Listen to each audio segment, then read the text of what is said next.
le gis dans les réseaux sociaux ni kii kat feebaroon na te démb ñoo àndoon xëy na di nga leen jox chance ñu dem faju ñu dem xool ndax ñoom amuñu doomu jàngoro bi kon responsabilité la woon di fàttali tamit ni député la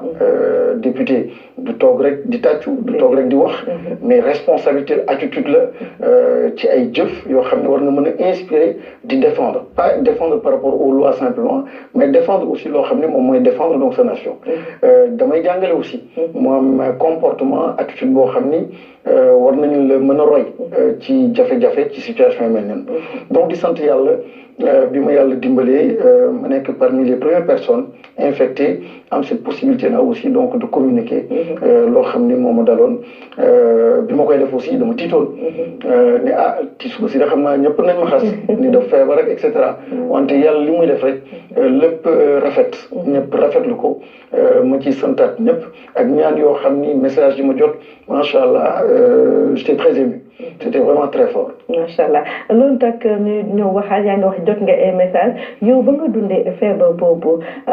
période bi nga xam ne la dafa doy waar parce que si njëlbeen bi maanaam c'était au début te victime yi nga xam ne dañu doon am feebar bi dañ leen doon stigmatiser madame Mbedde yow naka nga ko dundee yow est-ce que yow dund nga stigmatisation boobu maanaam Mbedde bi wala au contraire compassion nga sentir. Sentir la compassion ba léegi maa ngi koy sentir j'ai senti vraiment benn élan de solidarité bu doy waar et qui m'a permis vraiment de traverser épreuve boobu wéetuma woon message yi li may dégg dañu may encourager ni ñu rafetloo geste boo xam ni wala taxawaay gi tax na suñu borom oyofal donc épreuve bi suma loxo mais bi ma génnee nag xam naa de temps en temps dina tooñ sumay yenn xarit bi ma njëkkee ñëw ñibbi si kër ga gis sax gardien bi ni ma teeroo rek xam naa ni changement am na daan ñëw jàppale ma ubbi buntu et cetera mais ma gis ni réew bi daal xaw na lu rafet la c'est normal aussi mais da ngay sentir ni aussi nit yaa ngi moytu donc du lu bon sentiruma trop ñu may daw wala ñu may tëj ay bunt mais dañuy moytu te damay rafetlu moytu googu mais nag damay fàttali ni alhamdulilah waruñu daw koo xam ni am na doomu jàngoro googu dañu war a simplement mettre en avant geste barrières yi moytu yenn contact yi wante tamit nag la vie continue et relation yi continue waxtaan mën na am en respectant yenn distance lépp daal war na mën a continuer di nekk et sans mu am benn stigmatisation maanaam loo xam ne mën nga gaañ nit ki mu gis ni am na loo xam ne wàññeeku na ci moom doomu aadama dañ koy ormal donc am loo xam ne warul diggante ñaari nit rawatina koo xam ne daf feebar nekk ci épreuve yu mel noonu. benn question rek nga xam ne balaa ñu yegg li am na ñu bëri nga xam ne jot na leen contacter waxtaan ak ñoom mais ñoom li gënu métti si ñoom mooy les jours yi nga xam ne nekkoon ne foofu si biiru fajukaay bi ñoom kenn si nekk ñu bëggoon rek si sa expérience personnelle naka nga def tey pour surmonter solitude boobu pendant quelques jours durant le traitement. man dama ci nga baal ma ci wax ji mais dama xawoon kontaan tamit ci am possibilité wéet te xëy na ci say question dinañ ci dellu si Covid bi feebar bi dafa am opportunité boo xam ne daf koy jox doomu aadama koo xam ni suba ngoon yaa ngi daw guddi yaa ngi daw yaa ngi ci téléphone yaa ngi ci réunion fitna la su la yàlla nattoo yenn nattu yi ba obligé la nga mën a toog wéet ak sa borom wéet ak sa bopp dem ci gis opportunité opportunité googu xam naa ne du man rek ñu bëri ñu ngi leen confiné tey jii am na loo xam ne ñu ngi koy jàng seen digganteeg seen borom seen digganteeg seen bopp seen digganteeg seen propre doom gis yoo xam ne daanañu ko gis seen biir kër di dund yoo xam ne daanañu ko dund ak seen i xarit donc am na loo xam ne vraiment man occasion la woon pour wéet di faju ci ñaari fànn faju Nivaquine bi ma daan jël ak loo xam ne contre la toux et cetera mais di faju aussi par le cœur faju par l'esprit te loolu wéet bi moo la koy jox. Justement ñu ngi gis ne yow yàgg nga di communiquer si mbirum valeur de l'humain et sur la spiritualité maanaam gëm-gëm tey li nga xam ne tey àdduna wërngal képp mu ngi koy dund si mbirum Covid 19 bi ban jàngat nga si am. dafa am loo xam ni daf ma xaw a décevoir au début bi ñuy waxu Covid bi dafa amoon benn ton grave boo xam ni les religieux l'État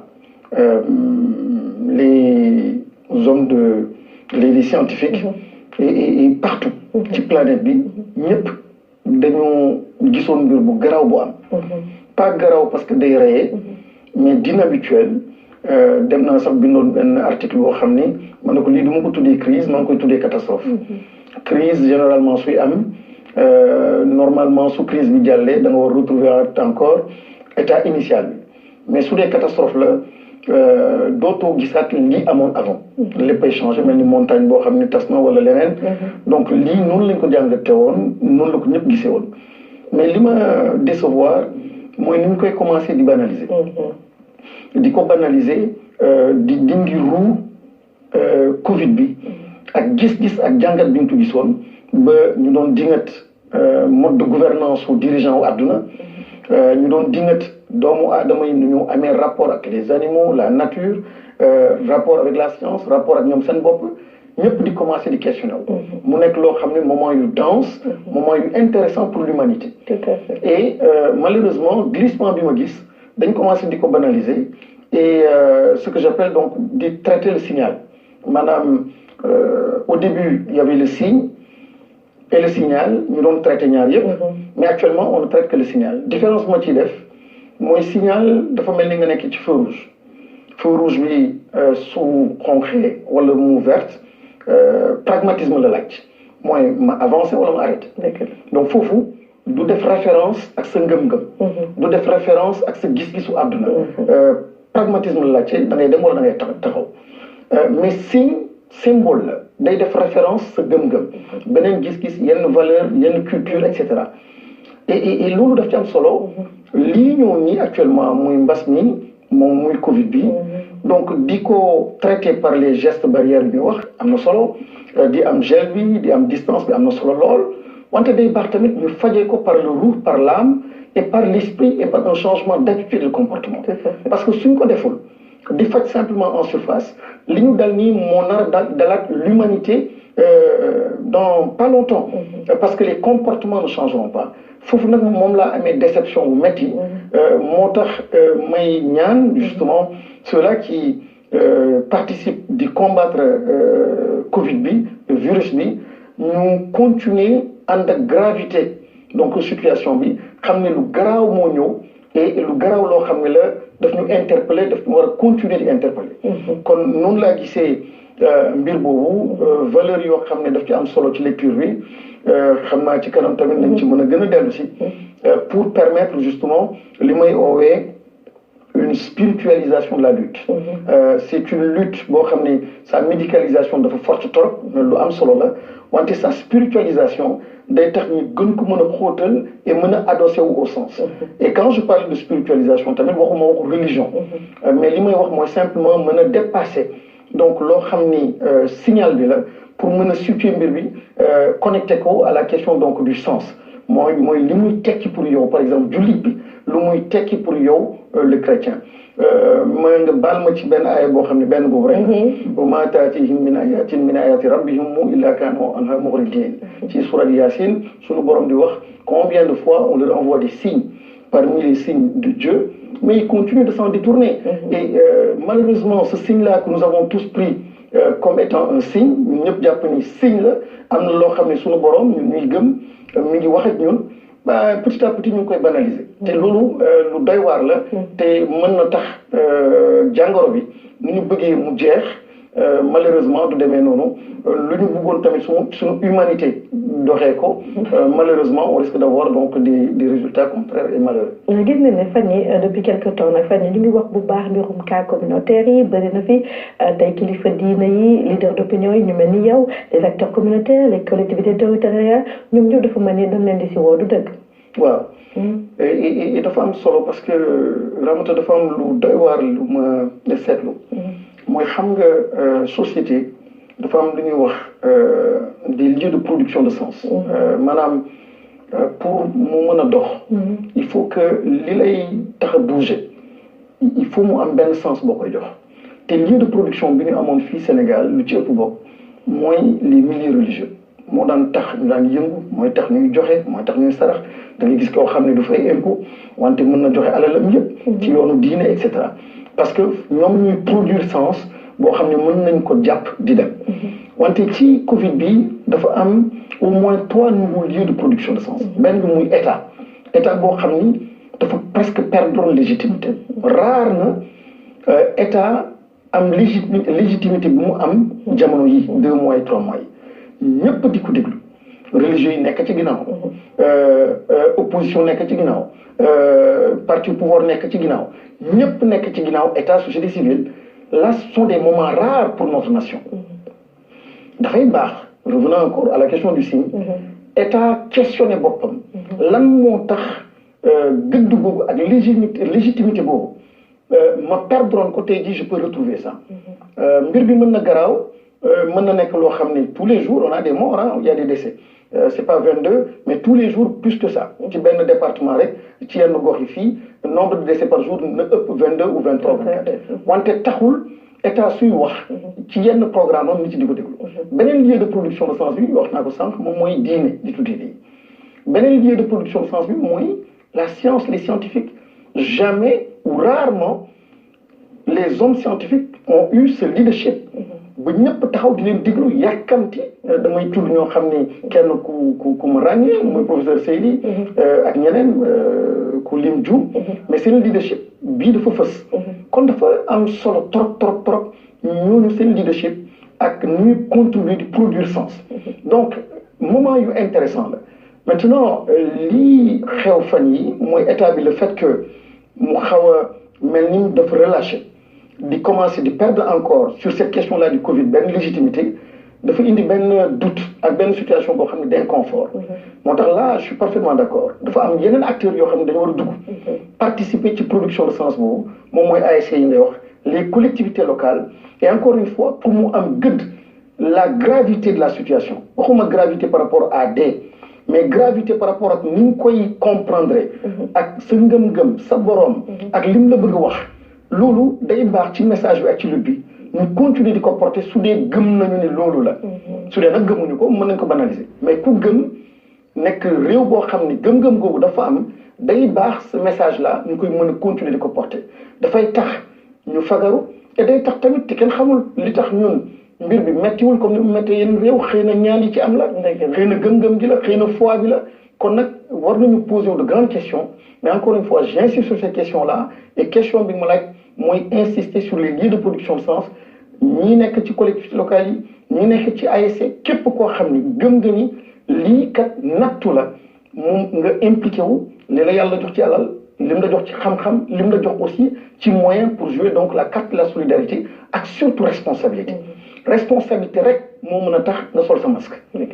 responsabilité ak ormal la vie doomu aadama moo mën a tax nga waroon ko nuyu xam ni yow kat am na benn sikk nga retenir sa bopp ragal yàlla moo mën a tax nga mën a ragal def lu mel noonu mais yooyu su fa amul mën nga nëbb jàngoro ji mën nga ko am di mel ni dara amul et di jéem a démystifier yu bëri te fekk yaa ngi lor sa bopp di lor keneen. est-ce que du si responsabilité bi xëy na boobu ngay woowee tamit population yi si mesures yi xam ne ñu ngi koy wax fan yi muy jàng dund ak virus bi. waaw jàng dund ak virus bi dafa am solo trop dafa am solo mais encore une fois li may ragal rek mooy di dund ak virus bi di banaliser waale maintenant loo xam ne la puisque wóorul homme de science yi xaar nañ leen lu yàgg mais ak ñoom seen biir on sent qu'il y a une division dara leeragul les religieux comme kenn ku ma déggoon mu koy wax benn fan dine su doon am na loo xam ne jooni mën nañ ko nañ ñaan yàlla léegi mu arrêté kon da ngay ñaan mais wóorul ni yàlla dina ko saafara jooni l'État gis na aussi donc limite yoo xam ni am na ko donc actuellement dañ nekk ci situation boo xam ni il faut en attendant dara di leer ñu mën a apprendre donc di dund ak moom parce que aussi ci pays yoo xam ne comme le Sénégal des pays un pays pauvre dafay difficile nga continuer donc le confinement même si au début j'étais pour un confinement total mais je me suis ravisé xam ni c'est très difficile dans un pays comme le Sénégal nga continuer donc aussi longtemps di confiner kon économie mi ngi fi Je comprends aussi donc les décisions de l'État, même si mënoon nañu ko defee neneen. Donc c'est une situation extrêmement complexe. Donc effectivement, il faut apprendre à vivre avec le virus, mais apprendre à vivre avec le virus en se bonifiant, pas de ko négliger, mais de changer waale sa bopp. Et du côté de l'État, du côté des autorités, ñu mën a recentrer les choses autour de l'humain. Donc mës a wax ma ne nit da ngay nite, état day nite, état day sukkandiku ci gëm-gëm ci valeur et à partir de là nga décliner say politique publique. Su dee naan ndox dafa fondamental pour nit doo ko caaxaane. Su dee jàngale loo xam ne la c'est essentiel pour doomu aadama da nga koy ormal su dee ormal nga ko ça devient un pilier fondamental. Et à partir de là nga décliner say politique publique. Parce que compassion boo xam ne maa ngi koy gis 22 personnes suñ koy wax tere ni ñoo faatu ci Covid bi ñëpp ñaanal leen. Wante Ramata chaque jour nga gis ni say moroomu doomu aadama jullit wala chrétien ñu ngi Palestine ñu ngi Syrie par milliers ñu ngi faatu. nga koy seetaan télé continuer naan sa meew wala sa ataaya. su la yàlla mugalee yaa ko teg sa bopp. kon compassion boobu may gis tey jii ci autorité ci acteurs yu bëri dafa war a nekk loo xam ni justement Covid bi ci loolu la ñuy renvoyer. ça doit être benn sentiment permanent benn gravité permanente benn sagesse permanente boo xam ni daf ñuy connecter donc aux choses pour ñu mën a espérer changer les choses. donc foofu daal maa ngi ciy insister bu baax a baax. parce que dafa mel ni message bi ba léegi comprendre ñu ko et ragal naa lool. borom bi gën a mer yàlla ci yàlla musal. jërëjëf temps bi nag malheureusement mu ngi daw waaye ñu bëgg rek dernière question yow da nga nekk ci secteur éducation bi yaa ngi doon wax léegi jàngale bi notamment yow privé bi te yéen xam ngeen ne yéen tamit yéen a ngi ci crise bi lan ngeen yaakaar ne war ngeen ko def ngeen génn ci. D'abord damay féliciter sumay mbokk yëpp yi nekk ci secteur éducation public comme privé mais di beral loxo sumay mbokk yi nekk yow dans l'enseignement supérieur privé dafa am benn agilité benn flexibilité boo xam ne dañ ko wane ñoom ñëpp par rapport en fait à la formation en ligne généralement parce que kenn amu ci perturbation. Donc on a su accompagner service bi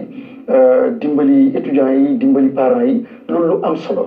la ma ci interpeller état ni ndimbal bi moom mooy bañ a xëcc vers le bas ñoo xam ne ñoom def nañu góorgóorlu nañu pour nekk vers le haut. maanaam pour des questions ce qu'ils appellent donc d'équité nga bëgg simplement priver le privé de yenn possibilité mu def ces évaluations par exemple en ligne nga ne ko du ko defee noonu parce que c'était pas prévu il y a 2 ans il y a 3 ans selon les textes kooku erreur la situation bi dafa exceptionnelle kon quand il y a un progrès situation bi di exiger dara war nañu mën a accompagner ce privé là boo xam ne moom amul woon yenn retard yi mu mën a continuer donc ak benn agenda am ñu jàppale ko ci loolu leneen li mooy c'est très difficile koo xam ni da nga daan am tous les mois ñu lay fay étudiants yi di la fay état joxu la état sax arrêté na lim la doon yónni ci ay étudiants donc yow yaay débrouillé wu parce que xam nga ni éducation dafa am solo donc mais contexte bi ñu nekk ni ñëpp xam nañu combien ça va être difficile pour nous et combien ça allait chaque mois chaque jour nga gis ay situations yoo xam ni terrible mais bëggoo dàq nit bëggoo créer chômage renforcer chômage ngay xool tamit li mu mën a def angoisse bi ci ñoo xam ne yaa ngi liggéey ak ñoom ngay góorgóorlu donc di leen accompagner ci contexte mel noonu le soutien de l'État dafay nekk essentiel benn bi mooy li ñu amel secteur privé nañ leen ko fay pour jàppale parce que c'est leur dû nañ leen ko jox ci contexte mel nii. Deuxièmement aussi moo am ay facilités yoo xam ne war nañ leen ko accorder pas moi je suis pas très pour ay xaalis boo xam ne da nga koy joxe. mais par contre ci wàllu fiscalité. ci wàllu yeneen war nañu mën a accompagner ces structures là privées et di insister sur l'égale dignité boo xam ni privé bi ak public moom la ñu am. xam-xam amul public amul privé xam-xam rek li tudd képp koo xam ne yaa ngi yëngatu autour du xam-xam pour jàppale sa askan say doom. Je pense que État avec benn attitude très régalienne daf la war a mën a jàppale di la encourager ci loolu mais xaw na des tuuti par rapport au privé souvent quand on parle dafay xaw a mel ni léger muy regretter dara c'est important fii ma wax ko mooy débat bi am autour de l'enseignement supérieur bi chef de l'État génne di ci wax ni mu ci waxee man dalal suma xel dafa wax ci lépp wax ci fermeture ak ouverture mosquée yi wante bi muy wax ci enseignement ci benn phrase la ko waxee. mooy ni dinañu xool wala ministre baa ngi xool foofu. te fekk mooy le pilier le plus essentiel. mooy pilier boo xam ni moom mooy transformer réew mi. gis nga Covid bi ñu dund nii encore une fois signe yi ma doon wax et pas le signal dafa war a tax aussi les politiques publiques gën a mën a indi benn changement ak ay révolution ci xam-xam gi naka la war a mën a transformer agriculture. xam-xam bi naka la war a mën a transformer donc l'industrie. et président sax wax na ko. ni war nañu mën a dem vers l'autosuffisance. donc du autosuffisance alimentaire simplement mais ci mode industriel sunu philosophie sunu vision donc de l'industrie dafa war a fondamentalement changer à partir de ce que nous avons vécu. et di insister encore une fois Ramata nañu def évaluation yàlla su la tegee nattu nga jaar ci ñuy dem nii rek di dem te kenn évalué wul. je suis très content j'ai vu l'OMS fan yële nee nañu donc ils vont évaluer li xew nii xool les différents pays naka lañ ko gérer. donc je pense que c'est urgent pour ñun ñu am aussi donc des compétences yuy évaluer donc ce que nous avons vécu pour mën a xam naka la ñuy orienter aussi bien donc les efforts donc au niveau public mais chacun de nous individuellement askan bi naka la mënee donc def une introspection pour avancer aller de l'avant.